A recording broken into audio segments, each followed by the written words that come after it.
मित्रों, राधे राधे, जय श्री कृष्णा। कैसे हो? आशा करते हैं सभी मेरे फ्रेंड्स हैं जो अच्छे ही होंगे। और हम तो भगवान भोलेनाथ से यही कहते हैं कि हे भगवान भोलेनाथ, जहाँ पर भी हमारे प्रिय मित्र हैं तो उन्हें खुशलपूर्वक रखें, आनंदपूर्वक रखें। और सावन के महीने में है जो ऐसे ही वो आनंद लेते रहें। तो मेरे प्यारे भक्तों, आज हम जो आपको बता रहे हैं कि जो सावन का महीना है वो श्रावण का महीना है जो अभी है, जो जा चुका है। और 3 जो सोमवार है वो आ चुके हैं और 1 सोमवार और बचा है। तो मेरी बहनों और भाइयों, अगर आपने नहीं किया है ये उपाय, ये ऐसे पूजा, तो आप भी प्लीज़ कर लीजिएगा। कि क्योंकि भोलेनाथ की जो पूजा करते हैं तो भगवान भोलेनाथ है, उन पे अपनी कृपा है जो ज़रूर बरसाते हैं। और अगर थोड़ी सी भी नियम से कर ली तो भगवान उनकी है जो मतलब पूर्ति है वो हमेशा हमेशा करते हैं। चाहे वह तुरंत ना करें, लेकिन थोड़ी देर से करें, लेकिन वह करेंगे ज़रूर।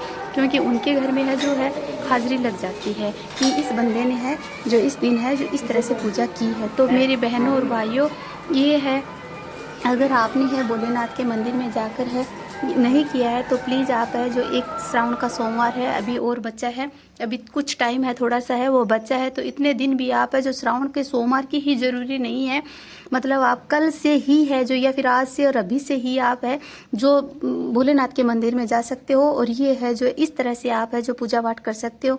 और मेरी बहनों और भाइयों, कोई ज़्यादा है जो वो कठिन नहीं है। अब मैं आपको बताती हूँ कि अगर आपके जीवन में परेशानी चल रही है और बहुत ज़्यादा परेशानी चल रही है, अगर बहुत ज़्यादा कष्ट आ रहा है, आपके घर में संकट आ रहा है, आपके शरीर पे संकट आ रहा है, दरिद्रता आ रही है ना, तो आपको क्या करना है कि बीमारी मतलब चल रही है काफ़ी दिन से, तो आपको भोलेनाथ के मंदिर है जो जाना है और अपने घर से 1 लोटा जल है वो लेकर के जाना है। और जल के अंदर आपको क्या मिलाना है? इत्र मिलाना है। इत्र जानते हो आप, परफ्यूम होता है, सेंट होता है, मैं आपको बता देती हूँ। इत्र मिलाना है आपको, और थोड़ा सा इत्र मिलाना है, जरा सा। और इत्र मिला कर के आपको घर से है जो लेकर के जाना है। और वो आपको है जो भी आपके घर में अगर मरीज है या फिर आप लोगों में किसी के है, मैं तो कहती हूँ भगवान क्यों करे, लेकिन होता है, ये समस्या आम आदमी के हो चुकी है इसलिए बता रही हूँ। तो अगर है बीमारी की तकलीफ काफ़ी दिन से चल रही है, दवाई बिल्कुल भी अपना असर नहीं दिखा रही है, तो थोड़ा सा अपना हाथ है जो, कोई भी पेशेंट है तो उनका हाथ जो लोटे को स्पर्श करा के आप मंदिर ले जा सकते हो, या फिर खुद हो तो आप खुद जा सकते हो। तो मेरी बहनों भाइयों, वह आप जल जा कर के भगवान भोलेनाथ को है, पहले आपको सबसे पहले है जो कार्तिकेय पे, और उसके बाद में आपको है जो अशोक सुंदरी पे, उसके बाद में आपको गणेश पे, और फिर चारों तरफ शिवलिंग के घुमा करके, और आपको शिवलिंग के ऊपर है जहाँ पे गंगा निकलती है वहाँ पे आपको, वहाँ से आपको जल को आपको है शिव के ऊपर है जो चढ़ाना है, और पतली धार में। और आपको जो कहना है, जो कह देना, जो आपके मन में है आपकी मुराद, और भोलेनाथ ऐसे भी सुन लेते हैं कि इसकी अभी है जो क्या पुकार है, वो अपने आप सुन लेते हैं भक्तों के मन की पुकार। तो अगर ये है तो आप ये कर लीजिएगा। और अगर आपको कोई है जो समस्या, अन्य समस्या है, तो मेरी बहनों आप है जो अपने घर से सादा जल है वो लेके जा सकते हो। घर की समस्या है तो घर से लेके जाना, ये गलती आप बिल्कुल भी मत करना कि मंदिर से जल भर लेंगे और वही जल चढ़ा दे। नहीं मेरी बहनों, आपको जल लेके जाना है अपने घर से, चाहे आप 5 दिन ही बोले के जाओ, तो चाहे 10 दिन जाओ, चाहे 2 दिन जाओ, लेकिन आपके घर का जल है वो लेकर के जाना, जिससे भोले के ऊपर जाएगा और सारा संकट कष्ट है वो चला जाएगा, है ना। तो आपको ये करना। अब आपको मैं बताती हूँ मेरी बहनों कि आपको पूजा कैसे करनी है भगवान भोलेनाथ की, शिव मंदिर के अंदर जाकर के आपको पूजा कैसे करनी है। तो आपको सीधे सीधे घर से जाना है। घर से जाने के बाद आपको है मंदिर के अंदर जाना है। मंदिर के अंदर जाओ जब, आपको क्या करना है कि आपको है जो मंदिर में बेल लगी होती है, घंटी लगी होती है, वो उस घंटी को आपको 2 बार बजाना है, और भगवान अपने आप है जो भगवान को है पता चल जाएगा कि भगत आ चुका है। तो जाकर के मेरी बहनों, आपको मंदिर के अंदर जाना है जहाँ पे शिवलिंग रखा हुआ होता है, और शिवलिंग के आपको उस तरफ मुख करके बैठना है आपका, जहाँ आपका मुख हो उत्तर दिशा के अंदर, और आपको बैठना है शिवलिंग की दक्षिण दिशा की ओर।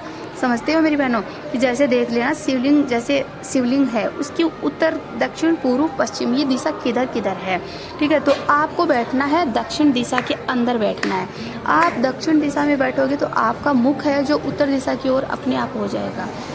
और शिवलिंग का हमेशा मेरी बहनों याद रखना कि शिवलिंग का जो जलाधारी होता है, जो जल जहाँ से जाता है नीचे जाता है, जल गिरता है शिव जी का, तो वह है जो उत्तर की तरफ गिरता है, ठीक है। तो आपको मुख है उत्तर की तरफ करना है, दक्षिण दिशा की ओर बैठना है। मेरी बहनों, आपको अगर आपकी मनोकामना पूर्ण करनी है तो आपको भगवान भोलेनाथ की दक्षिण दिशा में बैठना है, और बैठ कर के आपको है जल है जो मैंने बताया है उस हिसाब से आपको जल है, पहले सबसे पहले आपको कहाँ पे उस पे गणेश पे, और दूसरी बार है फिर आपको अशोक सुंदरी पे, फिर कार्तिकेय पे, है ना, वहाँ पे। और फिर जहाँ पे अशोक सुंदरी के आगे जहाँ शिवलिंग का ऊपर का जल है गिरता है, अशोक सुंदरी के जस्ट आगे जहाँ से अशोक सुंदरी ऊपर की ओर जाती है, तो वहाँ पे आपको जल को है चढ़ाना है, और फिर चारों तरफ घुमा के ऊपर शिवलिंग के ऊपर चढ़ाना है आपको। और आपके मन की है जो पुकार है बोलनी है, या फिर आपको ओम नमः शिवाय या फिर श्री शिवाय नमस्तुभ्यम ये बोलना है।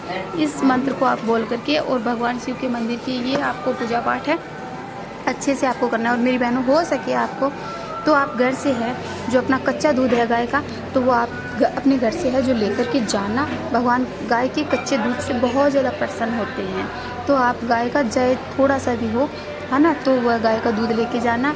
अगर हो सके तो थोड़ा सा गाय का घी भी लेके जाना। अगर आपके पास है तो आप थोड़ा सा शहद भी ले करके जाना, हनी शहद भी ले करके जाना, और उसमें गंगा जल ज़रूर डालना मेरी बहनों, ताकि वो हो जाए। और उसमें आप है चाहे थोड़ा सा गुड़ होता है वो डाल लेना, तो इससे वह पंचामृत बन जाता है।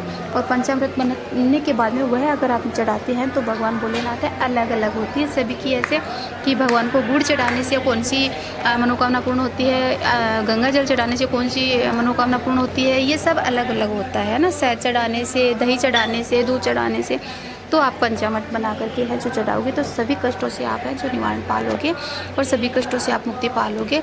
और आपको इस तरह से पूजा करनी है। और फिर मेरी बहनों, आपको क्या करना है, लास्ट में 3 तालियों का स्मरण है जो अवश्य करना है। 3 ताली पूजा, सारी पूजा करने के बाद में 3 ताली आपको है जो ज़रूर बजानी है, जिससे भगवान आपकी पूजा सारी की सारी पूजा है जो मान्य कर लेंगे, है ना, नोट कर लेंगे कि ये भक्त आ चुका है, अच्छे से इसने है अपनी प्रार्थना पूजा है जो कर ली है।